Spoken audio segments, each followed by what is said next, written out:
नाही डोक्यावर पाय, पाणी आपल्या हक्काचा, नाही कुणाच्या बापाचा, पाणी आपल्या हक्काचा, नाही कुणाच्या बापाचा। जल है तो जीवन है, पानी आमचं हक्काचं नाही कोणाचं बापाचा। ये जो नारे गूंज रहे हैं प्रभाग क्रमांक 16 के यहाँ के जो रहवासी हैं, ये मनपा प्रशासन के खिलाफ और मीरा भाईंदर नेताओं के खिलाफ ये नारे दे रहे हैं, क्योंकि जब ये बड़ी बड़ी इमारतें जब बनाई जा रही थी तो इन्हें वादा किया गया था कि आपको 24 घंटा पानी मिलेगा, लेकिन आज भी यहाँ के जो रहवासी है ये पानी से किल्लत से आज भी ये जूझ रहे हैं और टैंकर का पानी इन्हें मंगाना ही पड़ रहा है।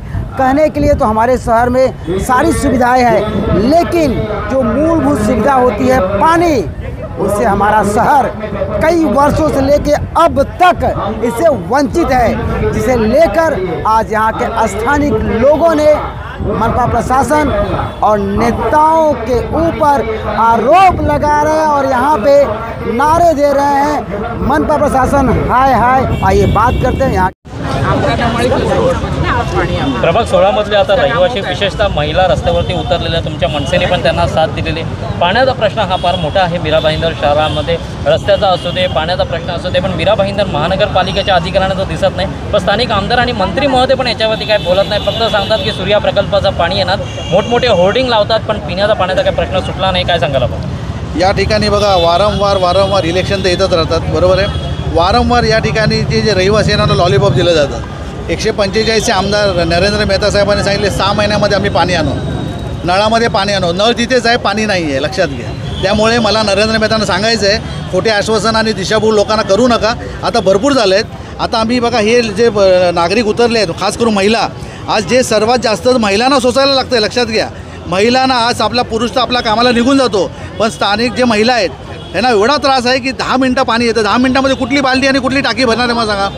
आणि त्याबरोबर या मोठे हे अधिकारी माजले आहेत, लक्षात घ्या। आमदार खासदार आहेत नाही ना, टेक्निकल नॉलेज नाही आहे, लक्षात घ्या, पण अधिकारी दिशाभूल करत आहेत, पापा करायचे अधिकाऱ्यांनी आणि आमदार खासदार नगरसेवकावर बिलं फाडत आहेत, लक्षात घ्या। आणि नगरसेवक आणि आमदारांचा अंकुश नाही त्यांच्यावर, कामं करून घ्यायचं जे तुमची मानसिकता पाहिजे ती नाही आहे। तुम्ही त्यांच्याकडनं भ्रष्टाचार करून पैसे घेतले आहेत ना, म्हणून तुम्ही जोरात बोलू शकत नाही, लक्षात घ्या। आज तुम्ही या ठिकाणी बघा सर्व पक्ष, सगळ्या पक्षांना कॉल केलेला या नागरिकांनी, पण कोण आलं नाही, फक्त या ठिकाणी आम्ही आलेलो। त्याचं कारण असं की आम्हाला कळकळ आहे, आम्हाला याच्याबद्दल एक आस्था आहे आणि आमच्या याच्याला आपुलकी म्हणून आपण या ठिकाणी आलो आहे, बाकीचे आले नाहीत, कारण सगळ्यांचे हात भात बरबडले आहेत त्याच्यामध्ये। त्यामुळे मला एवढा नेता लोकांना सांगायचं आहे, आता तुमचा पापाचा घडा भरलेला आहे। पाण्यासारखी गोष्ट, रस्त्यासारखी गोष्ट जर तुम्ही देऊ शकत नसाल तर तुम्हाला अधिकारच नाही त्या ठिकाणी बसायचा। त्यामुळे नगरपालिकेचे अधिकारी आणि आमदार खासदार नगरसेवक जे असतील, जे अकार्यक्षम आहेत, त्यांना आता धडं शिकवण्याचा वेळ आली, लक्षात घ्या। लोक जे तुम्हाला पाण्यासाठी जर तुम्ही रोडवर उतरू शकत नाही नागरिकांबरोबर आणि फक्त मोठ्या मोठ्या घोषणा करणार, मोठ्या मोठ्या मॅनिफेस्टो तुम्ही डिक्लेअर करणार, हे आता खपून घेतलं जाणार नाही। लोकांना कळलेलं आहे पाण्यासारखी गोष्ट, मोठ्या मोठ्या बिल्डर लोकांना बरोबर लाईन मिळतात, पण ज्या बिल्डिंग या 20-20, 25-25 वर्षापूर्वी जे बिल्डिंग बांधले आहेत त्यांना पाणी नाही। आणि एकदा 10 मिनटासाठी पाणी येतं आहे, कधी एका काही अर्धा तास 1 तास पाणी यायचं, आता 10 मिनटावर झालं। याचा अर्थ कुठे ना कुठे फार मोठ्या प्रमाणावर भ्रष्टाचार झाला आहे। इनलिगल कनेक्शन, हॉटेल असतील, लॉज असतील, यांना कनेक्शन बरोबर मिळतात, पण स्थानिक नागरिकांना कनेक्शन का नाही मिळत, हा मोठा प्रश्नचिन्ह आहे। याच्यामध्ये फार मोठ्या प्रमाणात भ्रष्टाचार आहे। मी आमदार खासदारांना एवढंच सांगू इच्छितो, तुमची आता पोटं भरली असतील तर जनतेची कामं करा, पोटं भरली असतील तर, नाही तर तुमच्या मुलाबाळांसाठी गाड्या घोड्या आणि नवरात्री बिरवती एक दांड्या वगैरे करून काय लोकांचं भलं होणार नाही। लोकांना पाणी, रोड, वीज, गटार हे पाहिजे। शिंदे लोकांना मोठमोठ्याने सांगतात की लाडकी बहिणीमुळे आम्ही सत्तेमध्ये आलो, पण या मीरा भाईंदरमधल्या ज्या लाडक्या बहिणी त्यांच्या आई आहेत या पाण्यापासून वंचित आहेत, ह्या गोष्टी त्यांना दिसत नाही, त्याबद्दल आपण काय सांगाल? कारण कसं गो, या मंत्री, आमदार, खासदार जेवढे पण आहेत त्यांचं प्रशासनावर अजिबात हक्क नाही, म्हणजे त्यांचं ऐकतच नाही खरं म्हणजे। कारण इथे पहिलं सुद्धा खूप वेळा लेटर झाली आहेत, काय आता 10 दिवसापूर्वी माझ्या ऑफिसला कंटिन्यू सगळ्या सोसायटीचे मेंबर आले होते की आम्हाला पाण्याचा खूप प्रॉब्लेम आहे, तुम्ही लोक काहीतरी करा। तर आम्ही साहेबांना विचारून सगळ्या गोष्टी हे करून प्रशासनाला लेटर दिला आणि पाण्याचा आंदोलनाचा इशारा दिला। मी या नागरिकांचं पहिलं धन्यवाद बोलतो की जेव्हा वोटिंग असतं तेव्हा डोळे बंद करून हे लोक वोटिंग करतात, पण अशा टायमाला त्यांच्यासोबत कोण नाही, तर कुठलेही स्थानिक पदाधिकारी नाही तिथले ज्यांनी या लोकांनी वोट दिला आहे ते। तर माझी अशी ही आहे की तुम्ही बघत असाल, बघा इथे आता किती लोक टॉवर चालले आहेत, बघा हे सगळ्या टॉवरना आमचंच पाणी जाणार आहे, जसं 4 रिअल्टी आहे, रिस्टिवाल आहे, सर्व आमचं पाणी कमी करून आता ह्या लोकांना कमी केलं आहे पाणी, कारण ह्या लोकांना पाणी द्यायचं आहे म्हणून। ह्या लोकांनी आज ते निषेध दाखवलेला आणि ह्याच्या पुढे सुद्धा जर प्रशासनाने या 10 दिवसामध्ये पुढे पाणीचं व्यवस्थित केलं नाही तर आम्ही ह्याच्यापेक्षा मोठा मोर्चा चीफ मिनिस्टर आणि ते डिप्युटी चीफ मिनिस्टरला बघायला पाहिजे है ना. ते महिला इकडे उभ्या आहे ना, ते सगळे येतात माझ्या ऑफिसमध्ये रोज सकाळी भाऊ असा आहे साहेब हे करा हे करा. आम्ही काय इकडे पक्ष बनवून आला नाही, आम्ही आम जनता, मी पण सेक्रेटरी आहे या सोसायटीचा, ठीक आहे, त्यावरून आला आहे. तुम्ही काय कशाला तुम्ही लाडली बॅनर देतात आणि काय करतात. तुम्ही पाणी द्या ना, फक्त पाणी देणार ना ते लोक तुम्हाला ताली बजणार, तुम्हाला आशीर्वाद देणार, खूप आशीर्वाद देणार. सकाळपासून ना त्यांच्या घरमा भांडण होतात आहे की नाही पाणी नाही, आता कसं आंघोळ कसा करायचा, कपडे कसा धुवायचा है ना, बाथरूम कसा जायचा ते बघा ना. तुम्ही खड्डे बघतात नाही, तुम्ही जे नेसेसरी चीज आहे ते वॉटर आहे, पाणी आहे, ते तुम्ही पूर्ती करत नाही आणि तुम्ही काय मोठे आश्वासन देत आहे, हे करत आहे. हे कसं जरूरत थी तो हाथ जोड़ के हमारी सबके पास वो आ रहे थे, बराबर है. अभी उनको क्या है, अभी उनको वो सब मिल गया, वोटिंग मिल गया और अपने घर में बैठे. या तो हम लोग पूछने जाएंगे भाई आपके घर में पानी है तो हम उधर आके कपड़े धो लेते. रास्ता बना के देंगे, पानी का समस्या दूर करेंगे, वो सब समस्या कहाँ गई. सबको ज़रूरत है, उनके घर में अगर नहीं है तो फिर हम लोग सब लोग उधर जाके काम करते पानी लेके. हमारे पास दूसरा कोई ऑप्शन नहीं है. उनको मैसेज क्या दोगे. मैसेज क्या देंगे, अभी उनको ये सब सुन ही रहे हैं ना, लाइव में सुनते ही होंगे, उनको क्या मालूम है. तकलीफ हमको हो रही है, उनको जब वो आते रास्ता देखो कैसे है हमारे घर के पास. वो लोग की एंट्री होती है जब बराबर सीटी मार के रास्ता खाली कर देते वो लोग. ये तो गलती है ना. यहाँ प्रेग्नेंट औरतें जाते लोग गाड़ी रुकाते नहीं है. कितने लोगों का एक्सीडेंट होते रह गए. ब्रांड फैक्ट्री के पास देखो आप, प्लेजेंट पार्क के पास देखो आप, कितने रास्ते खाली, कितने रास्ते खराब है.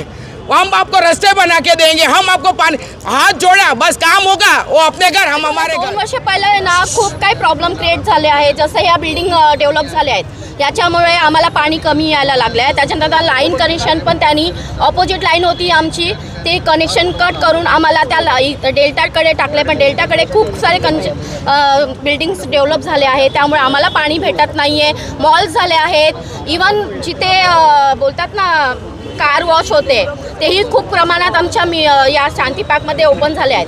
तर आम्हाला ना फक्त 70 तासामध्ये 70 तासामध्ये एकदा पाणी येतं, तेही आम्हाला एक दिवस भेटतं. दुसऱ्या दिवशी आम्हाला टँकर मागवायला लागतं. ते टँकर मागवलं तर आम्ही ते पाणी पिऊ पण शकत नाही आहे. आम्हाला ते एक्स्ट्रा पैसे पाण्याचे पण जातात प्यायचे.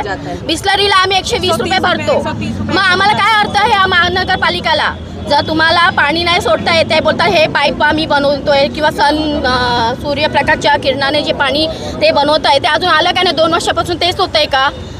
आणि रस्त्यावर जेव्हा खड्डे होतात तेव्हा आमचे पाईप तुटले जातात, तेही येऊन बघत नाही. तेव्हा पण आम्हाला पाण्याचा प्रॉब्लेम होतो. घराघरामध्ये पहिला 2दा पाणी यायचं सोसायटीमध्ये. सकाळी आमचे 8 वाजता पाणी यायचं, संध्याकाळी 8 वाजता यायचं. 20 मिनटं 15 मिनटं पाणी भेटायचं, ते पण तरी पण आता एकदा पाणी येतं, तेही 70 तासातून एकदा. म्हणजे तुम्ही विचार करा आम्हाला टँकरसाठी किती पैसे जात असेल. सोसायटीमध्ये आम्हाला नाही बोलू तर महिन्यातून एक 40-50 टँकर्स येतात. विचार करा किती आमचे पैसे त्याच्यात वेस्ट जातात. आम्ही कुठून आणणार हे सर्व पैसे. मग आम्हाला टँकर उपलब्ध करून द्या. जर तुम्ही पाणी नाही सोडत असेल तर आम्हाला पाणी हवं आहे. पाणी जर नसेल तर माणसाचं जीवन नष्ट आहे. मोठे बिल्डर येऊन इथे राहिलेले आहे, क्लस्टर स्थापन केलं. या रवी बिल्डरनं तर पूर्ण झाडं कापून टाकले. याच्यावर महानगरपालिका का नाही ॲक्शन घेत. पाणी का कापतात सामान्य जनतेचा. तो आमचा हक्क आहे. सामान्य जनतेचा हक्क आहे. आम्हाला पाणी वाचून जर मारत असेल तर पूर्ण जनता 16 नंबर वार्ड नंबर 16ची पूर्ण पब्लिक महानगरपालिकेच्या समोर काय आत्महत्या करणार आहे का. आणि आमचे जीव भरून देणार आहे का. आज आमच्या बिल्डिंगमध्ये आबालवृद्ध राहतात. माझ्या एरियामध्ये, हा माझा एरिया, आबालवृद्ध राहतात. इथे आबालवृद्धांची काळजी जर घेत नसेल तर प्रशासन बदला. 2 आपल्या मीरा भाईंदरचे आमदार आहेत, काय करतात सामान्य जनतेसाठी. सत्ता हातात आली की आपला अधिकार दाखवतात, बाकी काय करतात जेव्हा सामान्य जनतेसाठी. मतदानाला, आमदारकीचा मतदानाला की आम्ही तुमचे हे करू, आम्ही तुमचं ते करू, आम्ही तुमच्या सगळ्या वॉटर गटर आणि मीटर सगळे प्रॉब्लेम सोडून देऊ. पण एकही नेता 5 वर्षात अजून प्रभाग नंबर 16मध्ये आलेला नाही आहे आणि कुठल्या जनतेची यांनी विचारपूस नाही केलेली आहे. अशा आमदारांचा आम्ही तर डायरेक्टपणे निषेध असतो. आपल्या सरकारने महिलांसाठी लाडकी बहीण योजना आणली आणि 1500 रुपये महिन्याला लाडक्या योजनेमध्ये लेडीजला दिलं जातं. पण आमच्यासाठी जे टँकरनी वगैरे पाणी येतं त्याचा आमचा महिन्याचा खर्च 5,000पेक्षा जास्त आहे. तर इथल्या आमदारांना आणि स्थानिक आपल्या प्रशासनाला आम्हाला सांगायचं आहे की ही जी लाडकी योजनेची 1500ची योजना आहे ती आम्हाला कमीत कमी 5च्या पुढे करून द्या आणि आमचा फायदा करून द्या, नाहीतर आम्हाला पाणी द्या, नाहीतर आमचं या योजनेतले पैसे वाढवून द्या, नाहीतर आम्हाला पाणी द्या. पाणी आमच्या हक्काचं आहे, आमच्या